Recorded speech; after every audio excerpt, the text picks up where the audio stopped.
আসসালামু আলাইকুম প্রিয় বন্ধুগণ, নতুন একটা ভিডিও নিয়ে আপনাদের মাঝে হাজির হলাম। অনেকদিন পর আজ একটু ঘুরতে বের হলাম, কিন্তু কোথায় যাচ্ছি চলুন দেখে আসি।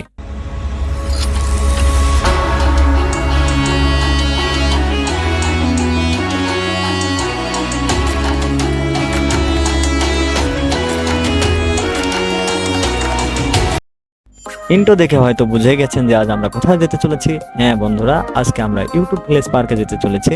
দুপুরের খাওয়া শেষ করে বন্ধুদের সাথে বের হয়ে পড়েছি। আমরা সবাই বাইক নিয়ে যাব।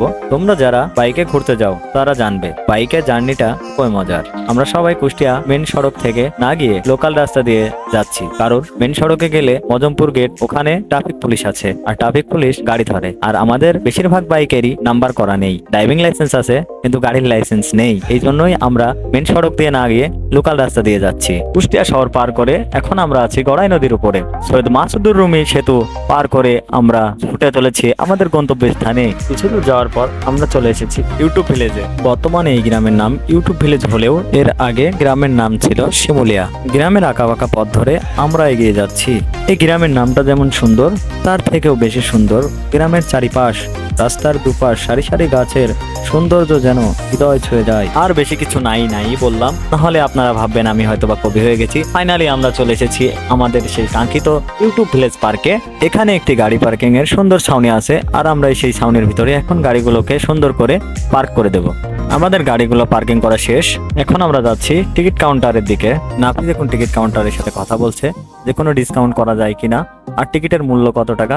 কাউন্টারে যিনি বসে আছেন তিনি আমাদের জানালেন টিকিটের মূল্য 30 টাকা। মোট 13টা টিকিট সংগ্রহ করলাম, তার মধ্যে একটি টিকিট ডিসকাউন্ট, তার মানে 12টা টিকিটের মূল্য দিলাম, একটি টিকিট আমরা ফ্রি পেয়ে গেলাম। এমনটা কখনোই হয়নি যে নাফিস যে জায়গায় গিয়েছে সে জায়গায় থেকে কখনোই ডিসকাউন্ট আনতে পারে নাই। হয়তোবা তাকে নিয়ে রেস্টুরেন্টে খেতে গেলেও সে থালা বাসন মাজার বিনিময় হলেও আমাদেরকে ডিসকাউন্ট এনেই দেবে। এটাই হচ্ছে পার্কের মেন গেট, আর গেটটি দেখতে অনেক সুন্দর। এখন আমরা বাঘের মুখের ভিতর দিয়ে চলে যাব, কিন্তু দুঃখের বিষয় এটাই হচ্ছে যে বাঘ আমাদের খেতে পারবে না। তো আমরা গেটের ভিতর দিয়ে বের হয়ে আসলাম। আসার পরেই একটা মুরব্বী যিনি চেয়ার নিয়ে বসেছিলেন, আমাদের টিকিট গুলো তার কাছে দিলাম। তিনি অর্ধেক রেখে দিলেন আর অর্ধেক আমাদের দিয়ে দিলেন। বাকি অর্ধেক টিকিট নিয়ে আমরা হাঁটা শুরু করলাম। আর প্রথমে দেখতে পেলাম একটি বিশাল বড় আমের বাগান। আমের বাগান দেখে প্রথমেই অবাক হয়ে গেছি যে এটা কি শুধু আমের বাগান না পার্ক টার্ক কিছু আছে, ভিতরে কোনো কিছু আছে দেখার মতো। তো আমি আমার ভাইকে জিজ্ঞাসা করলাম ভিতরে কি কোনো কিছু আছে না শুধু আমের বাগানই। ছোট ভাইরা জানালো না, ভিতরে অনেক কিছুই আছে ভাই। আমের বাগান পাড়ি দিয়েই আপনারা দেখতে পাবেন বাম সাইডে একটি পানির ট্যাঙ্ক আছে সুন্দর, ওখানে আপনারা হাত মুখ ধুতে পারবেন। হাত মুখ ধোয়া শেষ হতেই আমরা পুকুরের পাড় ধরে হাঁটা শুরু করলাম। আর এই পুকুরের মধ্যেই রয়েছে প্যাডেল চালিত সুন্দর সুন্দর ছোট ছোট নৌকা। আরে ভাই কি ক্লান্ত নাকি? কি কেরাম লাগছে আপনার অনুভূতিটা শেয়ার করেন। কেরাম লাগছে আপনার এখানে এসে পার্কে এসে? ভাইয়া বউ ফোন দিচ্ছে, বাসায় গেলে মায়ের অবধারিছে। কেন? এই যে আশেপাশে মিডিয়া আছে নাকি, মানে সব সময় দেখানি লাগছে। না ভাই আপনি দেখেন না, আপনি দেখেন না। আরিফ ভাই ভাবির ভয়েই শেষ, আর অন্যদিকে সিঙ্গেল গুলো এক কাপে তোমাকে চাই নিয়েই ব্যস্ত।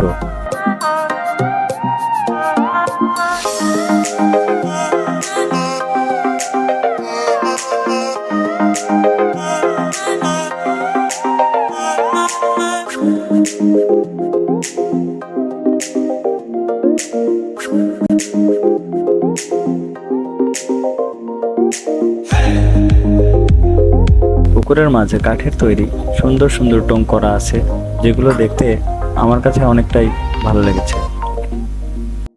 এই পার্কে রয়েছে বাচ্চাদের খেলার জন্য বিভিন্ন রকমের খেলনা, যেগুলোতে বাচ্চাদের পাশাপাশি বাচ্চার মা ও বাবাও খেলতে পারবেন। এখানে রয়েছে অসংখ্য ফুলের গাছ, কিন্তু ফুলের বাগানগুলা খুবই নোংরা পরিবেশ, যেটা আমার কাছে কখনোই পছন্দ হয়নি। হাঁটতে হাঁটতে প্রচন্ড গরম লেগে গিয়েছে। নাফিজের বুদ্ধিতে চলে এলাম রেস্টুরেন্টে। কিছু না খেয়ে তো শুধু শুধু ফ্যানের নিচে বসে থাকা যায় না, এটা মান সম্মানের ব্যাপার। আর মান সম্মানের কথা মাথায় রেখেই নাফিজ শুরু করলো অভিনয়। আর অভিনয় করতে করতে মেনু বই তো শেষ করে দিলাম, কিন্তু খাবার পছন্দ হলো না। এই সুযোগেই আমরা কিছুক্ষণ রেস্ট করে নিলাম।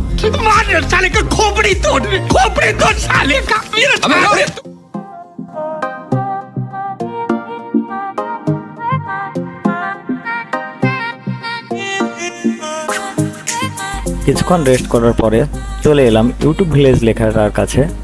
সবাই ছবি তুলছিল আর আমি ভিডিও করছিলাম, যার কারণে আমি তাদের সাথে আর ছবি উঠতে পারলাম না। এই কারণেই নিজেই নিজেকে একটু ভিডিও করে নিলাম। ভিডিও করতে করতেই হাঁটা শুরু করলাম আর ছবি ওঠানোর জন্য একটি সুন্দর জায়গা পেয়ে গেলাম আর সাথে সাথেই ফটাফট ছবি ওঠা শুরু করে দিলাম। ছবিটা কেমন হয়েছে কমেন্ট করে অবশ্যই জানাবেন। ছবি তোলা শেষ হয়ে গেল আর সেই সাথে সাথে আমাদের যাওয়ার সময় হয়ে গেল। আজকের মতো বিদায় নিচ্ছি।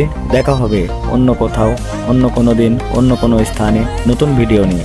আর হ্যাঁ, ভুল ত্রুটি ক্ষমা করবেন, কারণ এটা আমার প্রথম ভিডিও। আমাদের ভিডিও ভালো লাগলে অবশ্যই চ্যানেলটি সাবস্ক্রাইব করবেন, আমাদের সাথেই থাকবেন। ধন্যবাদ।